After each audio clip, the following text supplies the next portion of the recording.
Hi, and welcome to the Neoprene Playmat. I'm your host, Matt Piak, and this is Spend My Money Mondays, where we look at my board gaming budget and how to spend it best. With that said, if you're tuning in on Monday, you might realize this is way after the usual posting time. That is because I just actually didn't get around to filming this on Sunday. Generally, I always film on Sunday to get it posted for today.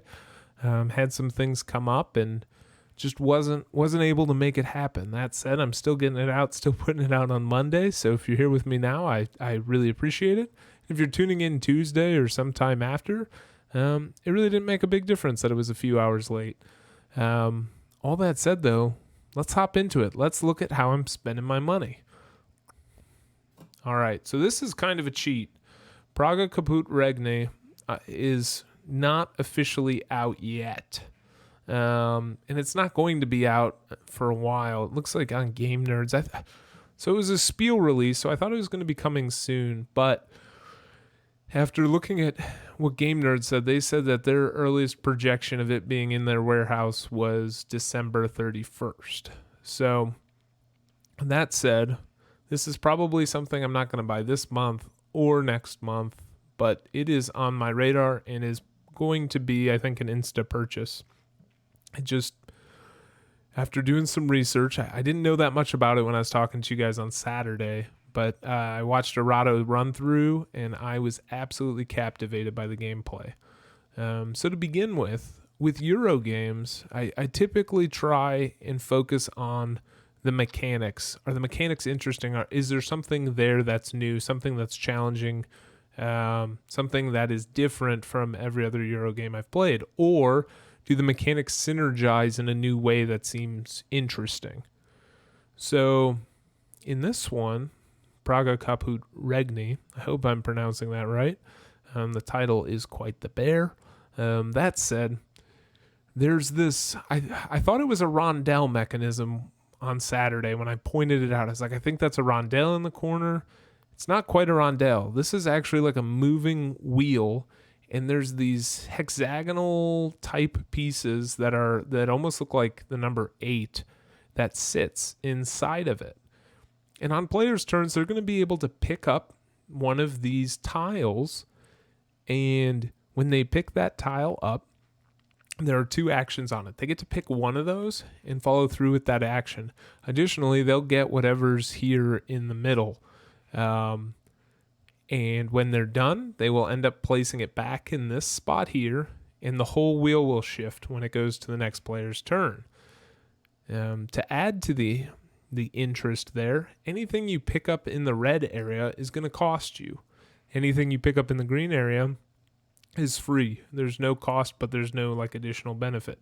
Anything you pick up in the blue area, you're going to get a bonus. So what'll end up happening is some of these actions that seem less valuable at the time are going to get pushed ahead, and then they're going to be worth victory points and things like that when you pick them up. So it incentivizes people to jump in later on.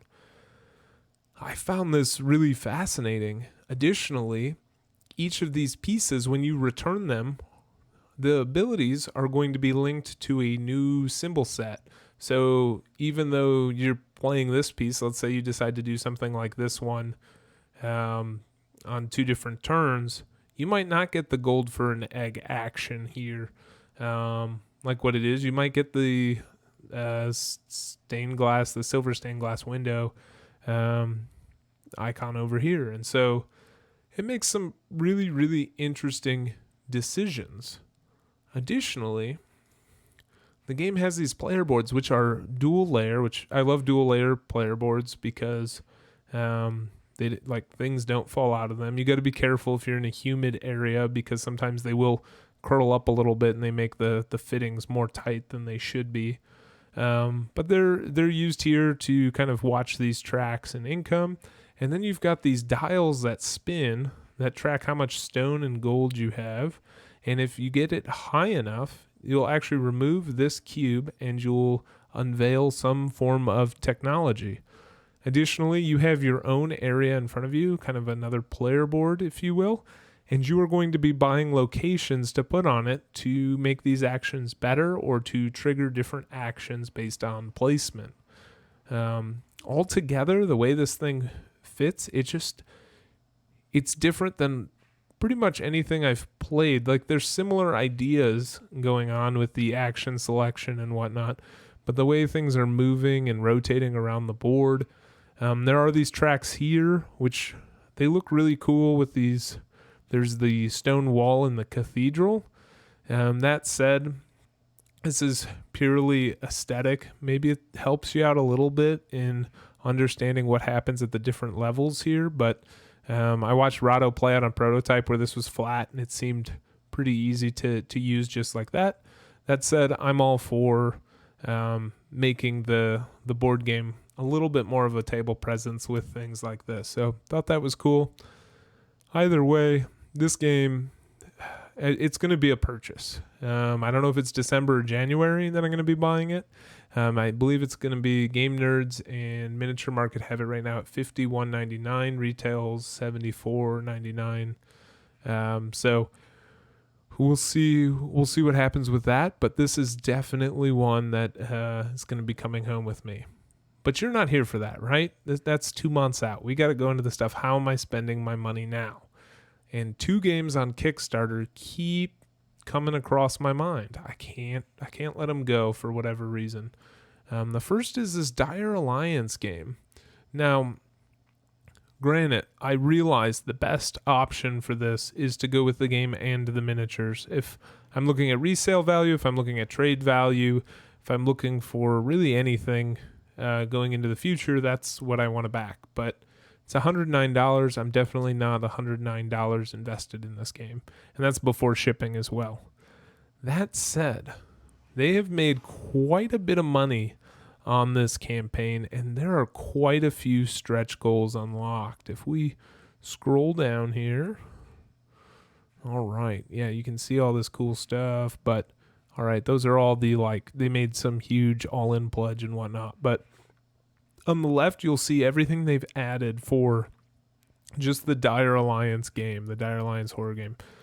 There's this Glob character. You won't have the cool mini, but you'll have, well, he's kind of cool. He's huge, though, so that's kind of cool. But anyway, you get this villain to fight against. You get Irving as a leader token. You'll get his 6 cards. You get an Irving villain deck, so you can play him as a hero or a villain, it looks like.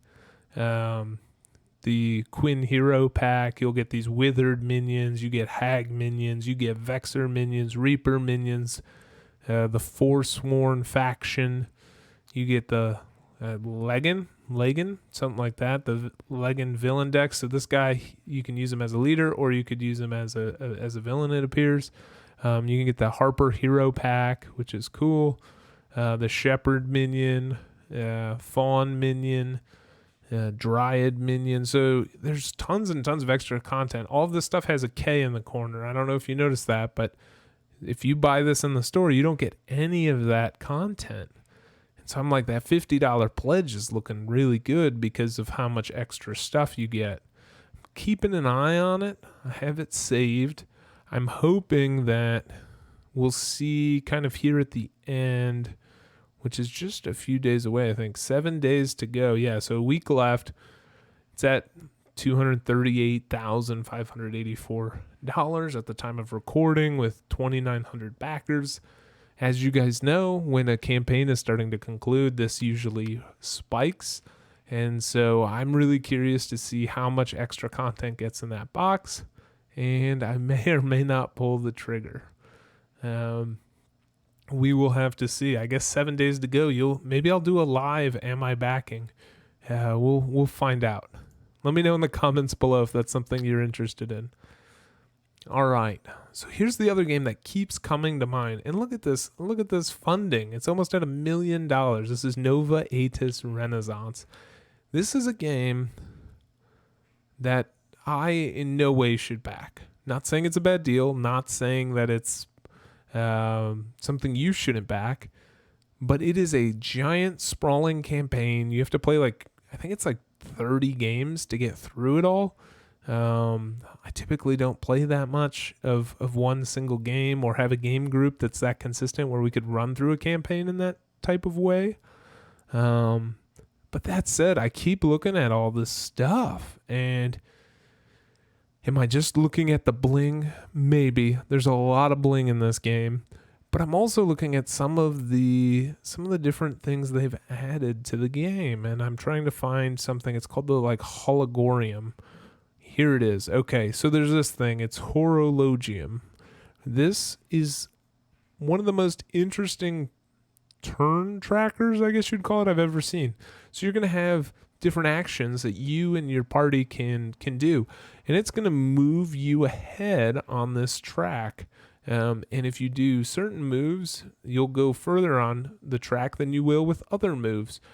And the turn is determined by whoever's last. This thing kind of like rotates around. It's almost like a clock hand. It'll rotate around, and you'll be jumping ahead doing different actions. So if you do a really big action, it might be a while before you get a turn because you're recuperating, whereas others are able to kind of string a bunch of different actions together. That seemed super engaging to me from like a cooperative standpoint.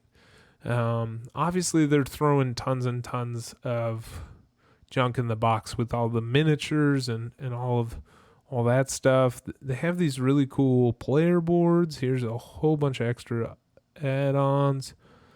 Let me see. Here's gameplay. There's that horologium I was talking about, but equipment and crafting. Let's see if this loads for me. All right. It's not loading, so maybe I can find it down a little bit lower. Sorry about this, guys. Well, look at this. Here you go.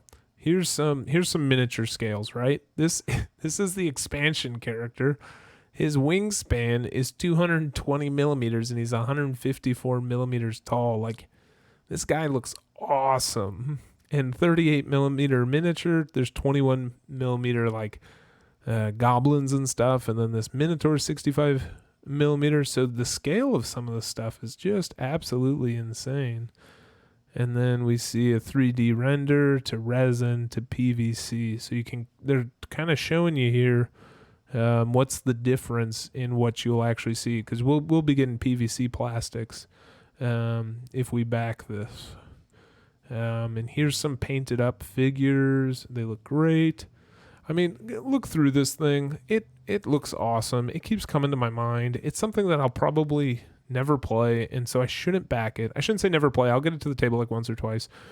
But like, it just looks so good. And it's $120 to get in without the expansion. I'm like, that's really good. And then the shipping is like, let's say it's like $20 or $30, something like that. But you're looking at $150. If you go all in, it's $150, and then whatever the shipping is, probably like $40, somewhere around there, if you're in the US. And that said, like, you're getting so much in this box. It just looks like it looks like a great deal. It looks like it's going to hold its value. It looks really fun. I just don't know if I'll play it, but I want it. And I'm telling myself no. I'm telling myself I don't have the money right now and to skip it. But here we go. $34 to USA, $34 to Europe, $40 to East Europe. So there you have it. That's the shipping cost. I was about right. I said $25 to $30. All right. So that's Nova Aetas, something I probably shouldn't back, but keeps catching my eye. I wonder how many days I have. Let me check that out. So I have 67 hours to go. This might be another one that I make a stupid last-minute decision and go in on. Stupid because I know how little it'll actually make it to the table. Not stupid because the game's bad or it's a bad back or anything like that. All right. Atlantis Rising Monstrosities. This is another one that is like, I probably shouldn't back. I have Atlantis Rising, the base game, and I'm content with it, but I've only gotten it to the table once. I got it early in the summer, played it, had a good time with it. I want to get it to the table at some point again, but at the same time, there's other stuff that's been kind of just beating it out. And then this comes out, and I'm like, ooh, maybe this would be good. I generally don't go for expansions, though, so I was like, do I really need it? And then I looked at the pledge levels, and it's $29 for the Monstrosities expansion. Like, that's not that much at all. And then the shipping, I was like, okay, well, they're going to hit you with $15, $20 shipping. The shipping's $4. So I'm like, ooh, maybe I go in and I get this they have a neoprene playmat for Atlantis Rising. And I like neoprene playmats. Sometimes I think things get over deluxeified and I want to take a step back. But neoprene playmats I would take over a board any day. And yes, you still have all the board components. This just adds to the atmosphere. But who doesn't want to add to the atmosphere, right? Like, the neoprene playmat is like just one of my favorite components ever. Because it just makes it easier to pick things up and move them around on the table. And that enhances the game experience. So I'm thinking about going in, getting this expansion, or even just kind of getting access to the pledge manager for $1 so I could get that neoprene playmat. We'll see. It's definitely in the air. It's up in the air, not just in the air. Anywho. All right. Now, I know I've been ranting for a little while here, talking about all sorts of things. I haven't talked about anything I'm actually spending my money on, and that's because this week I'm probably not spending my money. At least not for me. That said, Mo, I don't know if you guys know Mo. He is the Tabletop Bellhop.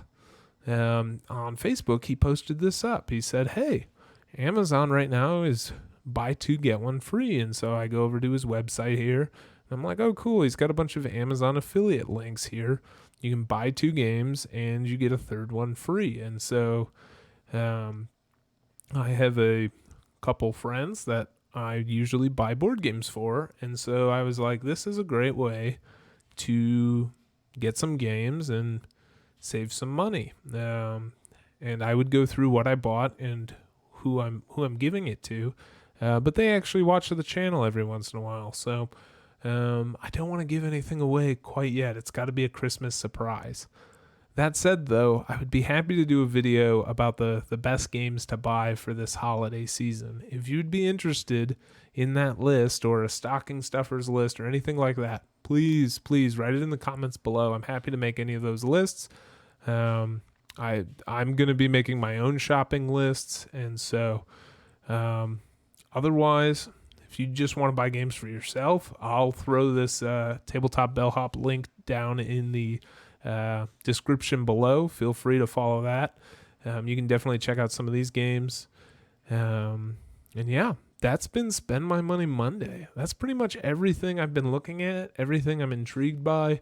Most things I'm pulling back on. I'm not spending that money. I'm still waiting on Cosmic Frog. It has not arrived in retailers yet. I've seen the pre-orders have been sent out. Like I've seen a couple Instagram posts with people with their copies of Cosmic Frog, and I'm like, maybe I should have just done that. All that said, it'll come. I got to be patient. If you've enjoyed this content and would like to see more, hit a like, hit a subscribe. Helps the channel grow, the algorithm, all that stuff. Otherwise, this has been the Neoprene Playmat, and have a great night.